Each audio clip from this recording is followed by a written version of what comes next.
ଦେଖନ୍ତୁ ଆମ ରୁମ ର ପିଲାମାନେ 5-10 ଟଙ୍କାରେ କଣ ବିସ୍କୁଟ ମଗେଇଛି ହେଲେ ପବନା ଯୋଉ ହଉଛି ଦେଖ।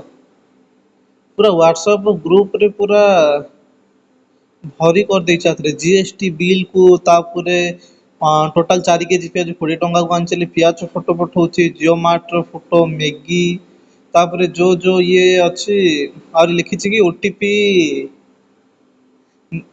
ମାନେ ଦେଲି ନେଲେ ମୋର ଏ ଅବସ୍ଥା। ଇଏ ତ ପୁରା ଚିନ୍ତାରେ ପଡିଗଲା ଆମ ରୁମ ସାଇଟ ରୁ ଆଇକିନା ଓଟିପି ଦେଇନି ହେଲେ। ତାପରେ ଆଉ ଗୋଟେ ମ୍ୟାଗି ଅର୍ଡର କଲେ। ତାପରେ ମ୍ୟାଗି ବନେଇକି ନା ଖାଇଲେ। ପୁଣି ଭଏସ ରେକର୍ଡିଂ ଛାଡିଛି କି ଏବେ ବି ଟାଇମ ଅଛି ଓଟିପି ଯିଏ ଦବ ସିଏ ପାଇବ।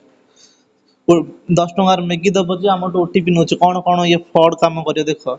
ଏ ପିଲାକୁ ଓଟିପି ଦେଇକିନା ମ୍ୟାଗି ପାଇଛି ଯେ କେତେ ଖୁସି ହଉଛି ଦେଖ। ଅଣ ଓଡିଆ ଘର ଛୁଆ ଯୋଉ ହଉଛି।